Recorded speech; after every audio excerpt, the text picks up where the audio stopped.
विंध्य क्षेत्र जो अपनी ऐतिहासिक विरासत, सफेद बाघों और धार्मिक महत्व के लिए जाना जाता है, अब एक बड़े आर्थिक बदलाव की दहलीज पर खड़ा है।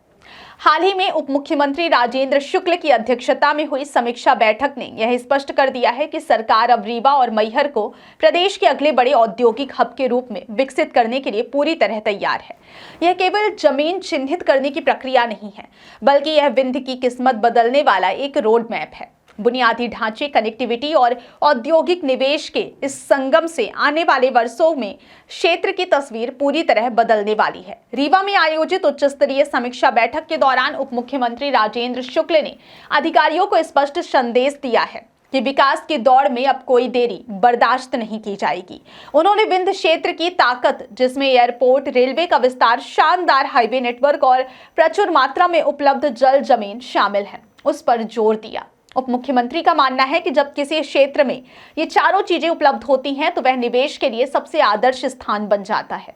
उन्होंने अधिकारियों को निर्देश दिया, बड़ी और समेकित औद्योगिक परियोजनाओं के लिए पर्याप्त जमीन तुरंत चिन्हित की जाए, ताकि निवेशकों को आकर्षित करने के लिए यह ठोस धरातल तैयार हो सके। मैहर, जिसे अब तक मुख्य रूप से मां शारदा की नगरी और एक प्रमुख धार्मिक पर्यटन केंद्र के रूप में जाना जाता था, अब औद्योगिक मानचित्र पर तेजी से उभर रहा है।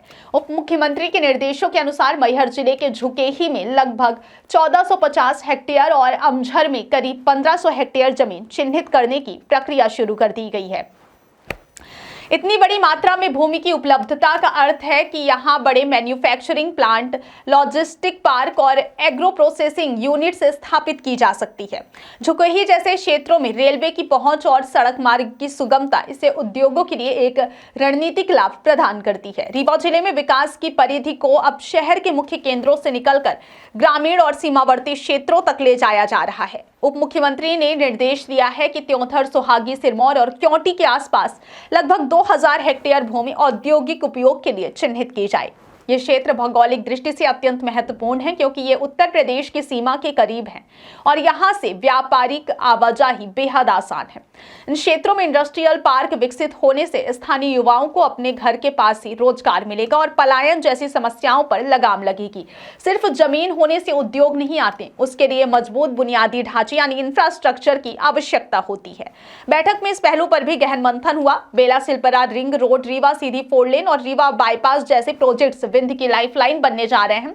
इन सड़कों की चौड़ीकरण और नए निर्माण से माल ढुलाई की लागत कम होगी और समय की बचत होगी। इसके अलावा रतहरा क्षेत्र में जल निकासी व्यवस्था और सड़क सुधार के कार्यों पर भी चर्चा की गई, ताकि शहरी बुनियादी ढांचा औद्योगिक बोझ को सहने के लिए तैयार रहे। औद्योगिक विकास में रेलवे और सड़क के बीच का समन्वय अनिवार्य है। उप मुख्यमंत्री ने रेलवे विभाग के साथ समन्वय कर निर्माणाधीन ओवरब्रिज के कार्यों को समय सीमा के भीतर पूरा करने के निर्देश दिए हैं। अक्सर वन भूमि की अनुमति या भूमि अर्जन के कारण प्रोजेक्ट्स अटक जाते हैं, लेकिन सरकार ने अब इन बाधाओं को दूर करने के लिए विशेष प्रक्रिया तेज करने का निर्णय लिया है।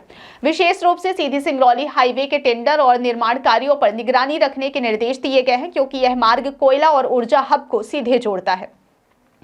इन इंडस्ट्रियल पार्कों की स्थापना का सबसे बड़ा लाभ विंध्य की अर्थव्यवस्था को होगा। 1000 हेक्टेयर से अधिक के एकीकृत पार्क हजारों प्रत्यक्ष और अप्रत्यक्ष रोजगार पैदा करेंगे। जब बड़े उद्योग आते हैं तो उनके साथ सहायक इकाइयां भी आती हैं, जिससे छोटे व्यापारियों और MSME क्षेत्र को बल मिलता है। पर्यटन, सिंचाई और उद्योग, इन तीनों का त्रिकोण विंध्य के लिए आर्थिक समृद्धि के द्वार खोलेगा। सिंचाई परियोजनाओं से कृषि उत्पादन बढ़ेगा और इंडस्ट्रियल पार्कों में अब उत्पादों की प्रोसेसिंग होगी, जिससे किसानों की आय भी दोगुनी हो